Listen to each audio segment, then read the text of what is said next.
दोस्तों साल ते बदल गया वा लेकिन हालात नहीं बदले। कैप्टन ते बदल गया वा लेकिन तकदीर नहीं बदली।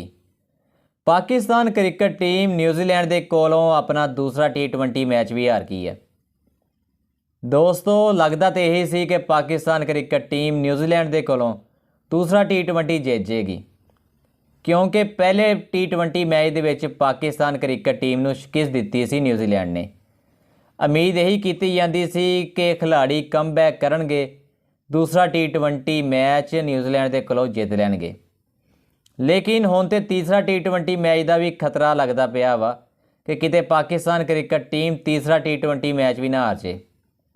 दोस्तों अगर पाकिस्तान क्रिकेट टीम न्यूजीलैंड के कोलों तीसरा T20 मैच हार गई ना, तो पाकिस्तान क्रिकेट टीम इस T20 मैचों की सीरीज़ हार जाएगी। दोस्तों शहीन शाह अफरीदी जिहड़े कि हुण पाकिस्तान क्रिकेट टीम के कैप्टन वा, उन्हां दी ये पहली T20 मैच की सीरीज़ होनी आ। अगर तो वो हार गए तो शुरुआत ही हारन तो होनी उन्हां दी। दोस्तों शहीन शाह अफरीदी वास्ते पहली सीरीज़ आए T20 मैच की। शहीन शाह अफरीदी वास्ते बहुत बैड लक होएगा, क्योंकि शहीन शाह अफरीदी नूं ये सीरीज़ हमेशा याद रहेगी अगर ये सीरीज़ शहीन शाह अफरीदी हार गए। दोस्तों दूसरे T20 मैच दे विच न्यूजीलैंड की टीम ने 194 स्कोर बनाए सी। न्यूजीलैंड के 8 खिलाड़ी आउट होए सी। जवाब दे विच पाकिस्तान क्रिकेट टीम ने जो अपनी बैटिंग का आगाज़ किया ना, तो पाकिस्तान क्रिकेट टीम का नौजवान बल्लेबाज साइम अयूब, जिन्हें पहले T20 मैच दे विच बहुत अच्छा परफॉर्म किया सी, लेकिन साइम अयूब दूसरे T20 मैच दे विच कोई खास परफॉर्म नहीं कर पाए।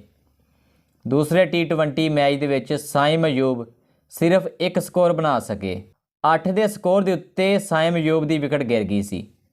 पाकिस्तान क्रिकेट टीम का जो 10 स्कोर होया तो उदों मोहम्मद रिजवान की विकेट गिर गई। मोहम्मद रिजवान ने तो पहले T20 मैच दे विच कुछ ठीक परफॉर्म किया सी, लेकिन दूसरे T20 मैच दे विच मोहम्मद रिजवान सिर्फ 7 स्कोर बना पाए। मोहम्मद रिजवान जो आउट होए तो उस तो बाद चो बाबर आजम तो फ़खर जमान ने अच्छी शुरुआत की। फ़खर जमान तो बाबर आजम ने मैच नूं संभाल लिया सी, लेकिन 97 के स्कोर के उत्ते फ़खर जमान 50 स्कोर बना के आउट हो गए। उस तो बाद चो बाबर आजम सही चलते रहे, लेकिन 105 के स्कोर ते इफ्तिखार आउट हो गए। दोस्तों उस तो बाद चो मोहम्मद आजम आए। दोस्तों उस तो बाद चो आजम खान आए, लेकिन आजम खान भी पहले मैच की तरह दूसरे मैच के विच भी कोई खास परफॉर्म नहीं कर पाए। आजम खान सिर्फ 2 स्कोर बना पाए। आजम खान दोस्तों पाकिस्तान क्रिकेट टीम के साबक खिलाड़ी मोइन खान के बेटे आ, लेकिन आजम खान कोई खास परफॉर्मेंस नहीं दे पा रहे। दोस्तों इस दूसरे T20 मैच के विच बाबर आजम ते फ़खर जमान ने कोई खास परफॉर्म किया सी। फ़खर जमान ने 50 स्कोर बनाए सी, बाबर आजम ने 66 स्कोर बनाए सी, लेकिन पाकिस्तान क्रिकेट टीम का कोई भी बल्लेबाज सवाए 2 खिलाड़ियों तो कोई सही तरह परफॉर्म नहीं कर पाया। शहीन शाह अफरीदी सिर्फ 22 स्कोर बना पाए। दोस्तों पाकिस्तान क्रिकेट टीम 173 स्कोर के उत्ते आउट हो गई सी। पाकिस्तान क्रिकेट टीम नूं न्यूजीलैंड ने दोस्तों 21 स्कोरां तो हराता सी। शहीन शाह अफरीदी ये दूसरा T20 match Pakistan cricket team नूं नहीं जितवा सके।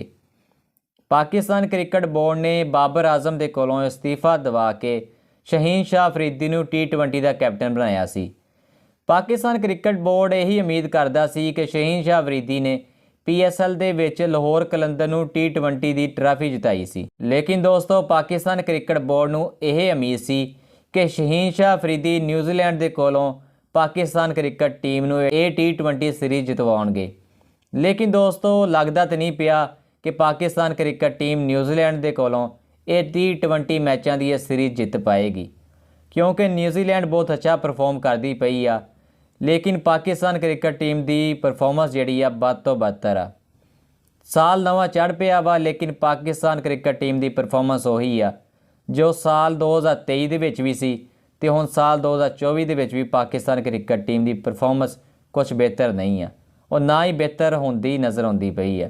दोस्तों इस तो पहलों पाकिस्तान क्रिकेट टीम आस्ट्रेलिया के कोलों भी टेस्ट सीरीज़ आ रहा वा।